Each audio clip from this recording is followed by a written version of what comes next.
प्रिय सज्जनों, धन धन सतगुरु तेरा ही आसरा। आज हम संत महात्माओं की सोहबत के बारे में संक्षिप्त चर्चा करेंगे। संत मालिक के प्रेम के पुतले होते हैं, जिनके दर्शन करने से ही मालिक याद आने लगता है। कबीर संगत साधकी साहिब आवे याद।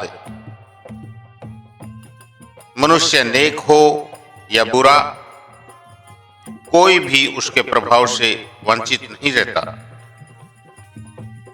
राजस्थानी में भी एक कहावत है, काले के पास धोला बैठेगा तो उसका रंग नहीं बदलेगा, तो भी उसके गुण जरूर आएंगे। जो वस्तु उनके समीप जाती है, उनके प्रभाव से वंचित नहीं रहती।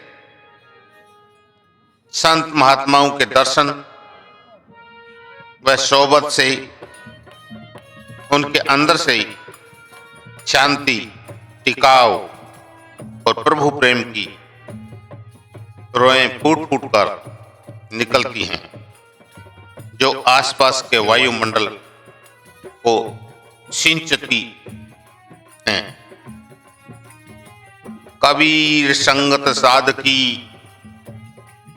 ज्यों गंधी की बास, जो कुछ गंधी दे नहीं तो भी बास सुबास। जिससे मन की सारी गर्मी, जलन, आशा और तृष्णा शांत हो जाती हैं। मन निर्मल, शांत और स्थिर हो जाता है और आसानी से उस पर काबू पाने का सामान बन जाता है। सूरत साध संग ठहराई, तब मन फिरता सूरत पाई।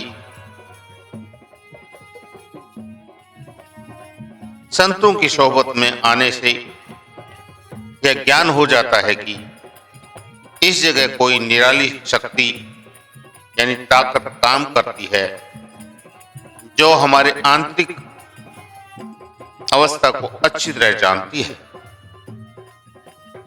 जिससे मन पाप और गुनाह करने से डरने लगता। सारे संसार को मालिक का ही समझने लगता है, सबसे प्यार करने लग जाता है, कोई तात्पराई नहीं रहती, न कोई शत्रु दिखाई देता है, न ही कोई बेगाना। सभी इंसान अपने भाई बंधु दिखाई देने लगते हैं। उनकी सोहबत में अपने आप की होश आने लगती है। मोह माया का पर्दा आंखों से उतरने लगता है। जीवन के वास्तविक मूल्य का पता लग जाता है। संसार के सभी प्यार दिल से निकल जाते हैं और यह बात ठीक ठीक मन में बैठ जाती है कि दुनिया 4 दिनों का मेला है, यह तो चला चली का मेला है। संसार के सभी धन, पदार्थ, जायदादें, बाल बच्चे और कौम मजहब सब यहीं रह जाएंगे, कोई भी चीज साथ नहीं जाएगी। मनुष्य घर बार और बाल बच्चों में रहते हुए सच्चा बैरागी बन जाता है। यह जीव के मालिक के समीप हो जाने के इशारे हैं। संसार से घृणा होने से भजन करने का शौक पैदा हो जाता है। जो मन भजन में बैठना नहीं चाहता था, जबरदस्ती भजन में बैठने के लिए मजबूर करने लगता है। उसको यह चिंता सताने लग जाती है कि यह देश पराया है, अपने देश में कब पहुंचूंगा, यह भौम पराई है, चलो निज धाम। जीवन के दिन समाप्त हो रहे हैं और समय हाथ से निकलता जा रहा है। उसका खाना पीना हराम हो जाता है तथा नींद भूख का ध्यान ही नहीं रहता।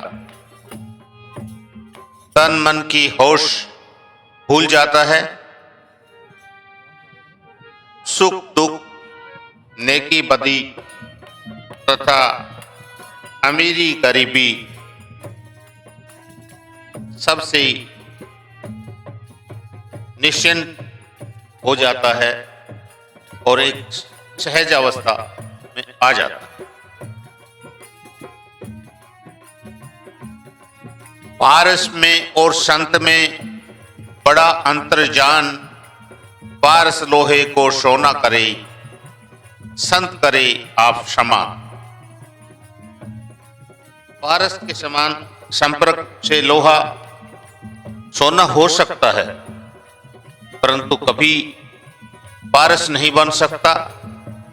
लेकिन संत की सोहबत से मनुष्य गुरु समान बन जाता है। आग लगी आकाश में, झड़ गिरे अंगार, संत ना होते जगत में तो जल मारता संसार। सजनों, जिन जिन को संत महात्माओं की सोहबत मिली, उनका यह संसार, यह जहान भी अपना हो गया। इस जहान में भी अपने झंडे गाड़े और उस जहान में भी सफलता के झंडे गाड़ के जीवन सफल हुआ। कहां मीराबाई रविदास चमार के हवाले हुई और अपना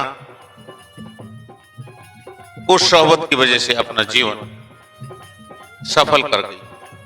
आज हम सहजोबाई, मीराबाई, दयाबाई, अनेकों साधु संतों की शरण में जो गए वो संत समान हो गए और अपना जीवन सफल कर गए। अंत में सार यह निकलता है कि संत महात्माओं की शरण में, उनके संपर्क में रहकर अपना जीवन सफल बनाओ। यह दुनिया 4 दिन की है, यह जग छोड़ के जाना पड़ेगा। धन धन सतप्रभु तेरा ही आस।